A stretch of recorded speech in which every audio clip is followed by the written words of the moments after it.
আসসালামু আলাইকুম এভরিওয়ান। আশানা বিশ্বাস প্রত্যেকে অনেক বেশি ভালো আছেন। আমি অনেক বেশি ভালো আছি আলহামদুলিল্লাহ। তো আজকে আমরা মূলত আলোচনা করব গুগল ডক্স নিয়ে। গুগল ডক্স কি, গুগল ডক্স এর ব্যবহার, নিয়ম এবং সুবিধা নিয়ে। তো গুগল ডক্স হলো এমন একটি ফ্রি অনলাইন সার্ভিস যার সম্পর্কে সবার জানা উচিত। একটি ফ্রি ও পাওয়ারফুল সার্ভিস হওয়া সত্ত্বেও এটি সম্পর্কে জানেন না অধিকাংশ মানুষ।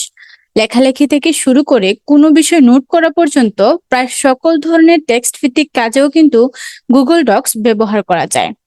তো চলুন জেনে নেওয়া যাক গুগল ডক্স কি, এর সুবিধা কি ও গুগল ডক্স ব্যবহারের নিয়ম সম্পর্কে বিস্তারিত আলোচনা। তো আমরা প্রথমে জানবো যে গুগল ডক্স কি। What is Google Docs?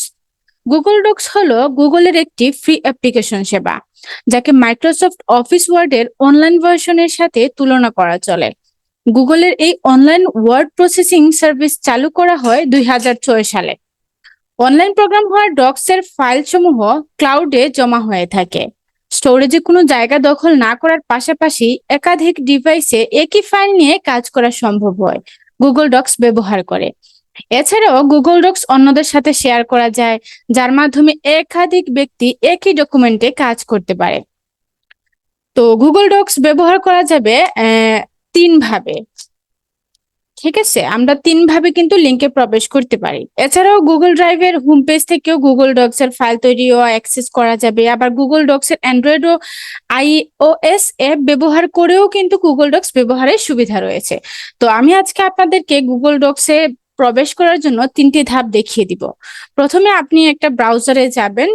তো আরেকটা জিনিস বলে রাখি, আপনি গুগল ডক্স ব্যবহার করার ক্ষেত্রে কিন্তু আপনাকে অবশ্যই আপনার একটা জিমেইল অ্যাকাউন্ট থাকতে হবে এবং সেটা অবশ্যই আপনার ব্রাউজারে লগ ইন করে রাখতে হবে।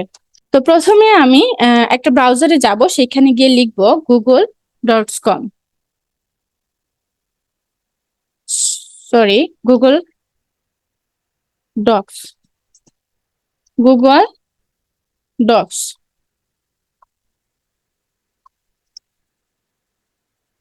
তো এই যে নিচে গুগল ডক্স লেখা আছে, আমরা এখানে গুগল ডক্সে ক্লিক করব।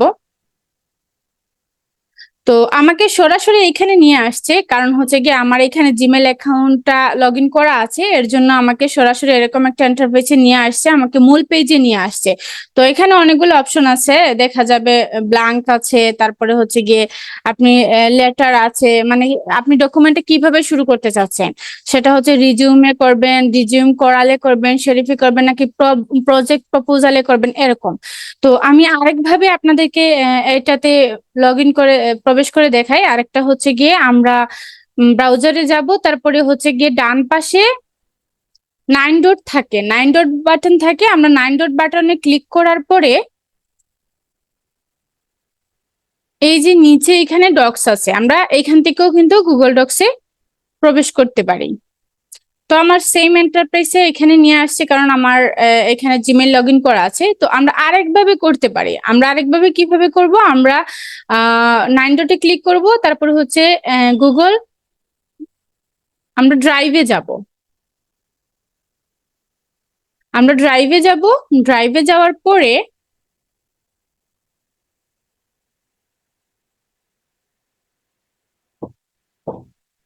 যাওয়ার পরে আমরা নিউতে ক্লিক করব। নিউতে ক্লিক করার পরে এই যে এখানে গুগল ডক্স লেখা আছে, আমরা এখান থেকেও কিন্তু প্রবেশ করতে পারি।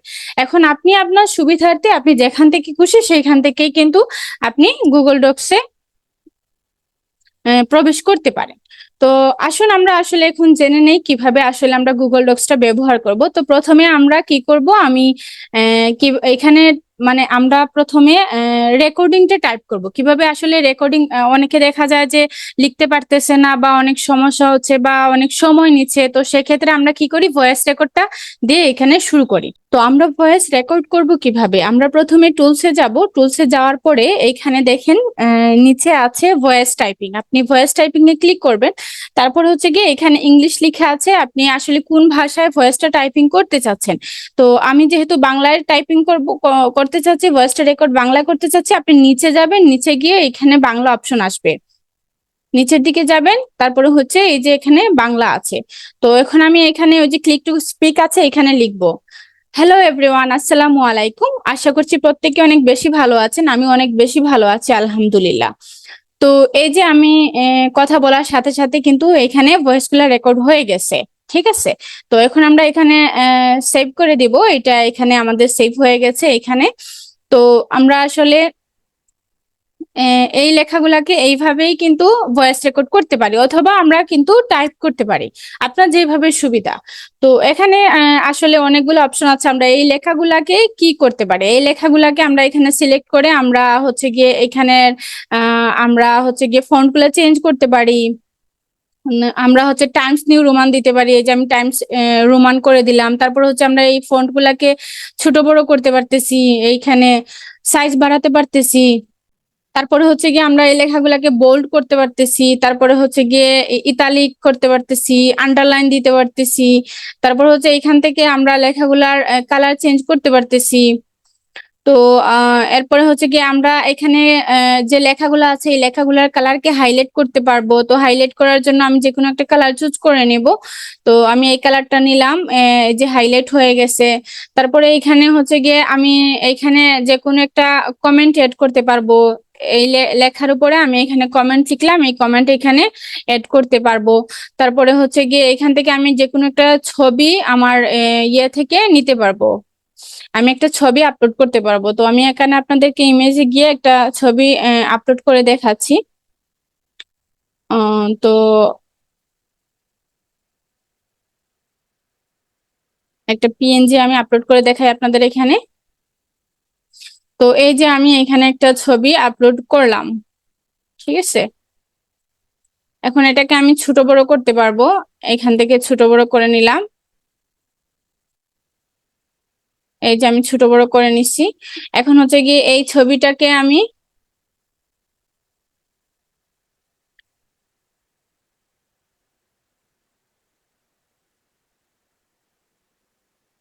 আমি এই ছবিটাকে ক্রপ করতে পারবো। এই যে ক্রপ করে কেটে দিলাম। তারপরে হচ্ছে গিয়ে আমি হচ্ছে গিয়ে এটাকে বর্ডার বর্ডার দিতে পারবো। তারপর হচ্ছে গিয়ে আবার এটাকে আমি রিসেট করতে পারবো। তো এরকম অনেক ইয়ে আছে, কিন্তু আমি যেটা ইচ্ছা আমার সেটা করতে পারবো। ঠিক আছে,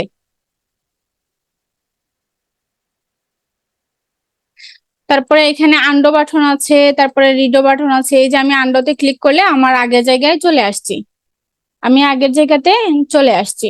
তারপরে হচ্ছে কি আমরা এই লেখাগুলাকে কি করতে পারবো, এই লেখাগুলাকে আমরা হচ্ছে গিয়ে সাজাতে পারবো। এটা হচ্ছে বাম সাইডেও রাখতে পারবো, তারপরে হচ্ছে মিডলে সবগুলাকে মিডলে রাখতে পারবো, তারপরে হচ্ছে ডান পাশ থেকে সাজাতে পারবো। তারপরে হচ্ছে গিয়ে আমরা সবগুলাকে একদম সমান সমান করে রাখতে পারবো। তারপরে এখানে আছে গিয়ে আমরা হচ্ছে গিয়ে এটা হচ্ছে কি আমরা স্পেস দিতে পারবো, যে আমরা লেটার গুলাকে কতটুকু স্পেসে রাখবো। এই যে স্পেস করা যাচ্ছে, এখান থেকে স্পেস করলাম। আমরা আমরা ডাবল যদি চাই, এই যে ডাবল লাইন করতে পারলাম। তো আমরা আসলে 1.15 রাখবো। তারপরে এইখান থেকে কিন্তু হচ্ছে গিয়ে চেক লিস্ট আছে, আমরা চেক লিস্টে দিয়ে দিলাম। এটা হচ্ছে গিয়ে আমরা এইভাবে এইভাবেও রাখতে পারবো। তারপরে এখান থেকে আমরা বুলেট বুলেট দিতে পারবো, নাম্বারিং করতে পারবো। এই যে বুলেট দিয়ে দিলাম। তারপরে হচ্ছে নাম্বারিং চাই যদি আমরা নাম্বারিং করতে, নাম্বারিং করে দিলাম। তারপরে হচ্ছে গিয়ে তো এই সব বিষয়ে আমরা ইয়ে করলাম। তো এখন আসলে আমরা আসলে এগুলা দেখি, মানে এখন আমরা উপরের দিকে যাব। এখানে আমরা এই যে যেগুলা লিখছি এখানে কিন্তু একটা নাম হয়ে গেছে। তো আমরা কিন্তু এখানে আমাদের ফাইলটার একটা নাম লিখতে পারি। তো যেহেতু আমি এটা টেস্টের জন্য লিখবো করতেছি, তো আমি এখানে টেস্ট ফাইল, টেস্ট ডক্স লিখবো। তো তারপরে এখানে সেভ হয়ে গেছে। এখানে কিন্তু এই যে একটা সি ডকুমেন্ট স্ট্যাটাস, এখানে কিন্তু ক্লাউডের একটা জায়গা আছে। তো আমরা যা কিছু এখানে লিখি না কেন, এটা সেভ করার পরে কিন্তু এগুলা গিয়ে ড্রাইভে আমাদের সেভ হয়ে যাবে। তারপরে এখানে মিডিলে হচ্ছে গিয়ে আরেকটা সাইন আছে, এটাতে হচ্ছে এই যে আমরা মুভ করতে পারবো। আমরা আসলে এই পেজটা বা এই পিডিএফ বা যেইভাবে আমরা সেভ করি না কেন, এটা আমরা আসলে মুভ করে আমরা যে কোনো জায়গায় মুভ করতে পারবো। তো এটা হচ্ছে মুভের জায়গা। তারপরে এখানে আসছে ফাইল। ফাইলে আমাদের কি কি আছে, ফাইলে আছে এখানে আমরা নিউ একটা ডকুমেন্টস নিতে পারবো, তারপরে এখানে কপি করতে পারবো, তারপরে এটা শেয়ার কিভাবে করব, শেয়ার কিন্তু দুই ভাবে করতে পারি আমরা। একভাবে হচ্ছে গিয়ে আমরা এখানে যার কাছে শেয়ার করব তার ইমেলটা নিয়ে আমরা এটা হচ্ছে গিয়ে তাকে দিয়ে দিব। আরেকটা হচ্ছে গিয়ে যে আমরা এখানে হচ্ছে গিয়ে রিস্ট্রিক্ট অপশন আছে, এটাকে আমরা এনিওয়ান উইথ দ্য লিঙ্ক করে দিব। লিঙ্ক করে দেওয়ার পরে আমরা এটাকে কপি লিঙ্ক করে দিব। কপি লিঙ্ক করে দিয়ে আমরা তাকে ইমেলের মাধ্যমে দেই, আর যেইভাবে দিই তার কাছে পৌঁছে দেব। সে যে পৃথিবীর যেই কোনো প্রান্তে থাকুক না কেন, সে ওইখান থেকেই কিন্তু কাজ করতে পারবে। তারপরে হচ্ছে গিয়ে ভিউ এর বিষয়টা, এটা হচ্ছে গিয়ে তেমন কোনো কাজ নেই। আমরা এডিটে আসি। এডিট থেকে আমরা এই লেখাগুলাকে পেস্ট করতে পারবো, আনডু করতে পারবো, রেডিও করতে পারবো। তারপর হচ্ছে পেস্ট উইথ ফরম্যাটিং, মানে কোনো লেখা যদি আমরা ফরম্যাটিং করে ওইখানে যদি কোনো ঝামেলা না থাকে তো আমরা পেস্ট করব, পেস্ট উইদাউট ফরম্যাটিং এ ক্লিক করে। তারপরে সব থেকে যেটা হচ্ছে গিয়ে আমাদের মূল্যবান জিনিস, সেটা হচ্ছে গিয়ে ইনসার্ট। ইনসার্ট থেকে কিন্তু আমরা কি করতে পারি, ইনসার্ট থেকে কিন্তু আমরা টেবিল করতে পারি।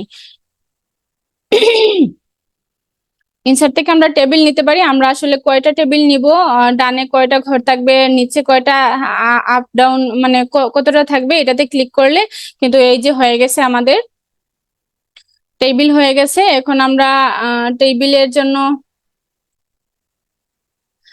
রাইট বাটনে ক্লিক করে আমরা এখানে হচ্ছে গিয়ে ডান দিকেও র দিতে পারি। তারপরে হচ্ছে গিয়ে আবার ইনসার্টে ক্লিক করে র কিন্তু বাম পাশ থেকেও র ক্লিক করতে দিতে পারি। তারপরে যে ইনসার্ট কলাম লেফট থেকে নিতে পারি, ইনসার্ট কলাম রাইট থেকেও নিতে পারি। তারপরে আমরা র গুলো ডিলিট করতে পারি। তো এই হচ্ছে টোটাল বিষয়। আমরা মাউসের রাইট বাটনে ক্লিক করে কিন্তু এগুলা এখান থেকে স্প্লিট করতে পারবো। তারপরে হচ্ছে শর্ট টেবিল করতে পারবো। তারপরে এই যে ডিস্ট্রিবিউট রো, ডিস্ট্রিবিউট কলামস, এগুলো আমরা সেট করতে পারবো। ঠিক আছে, তো এই হচ্ছে মূলত বিষয়। তো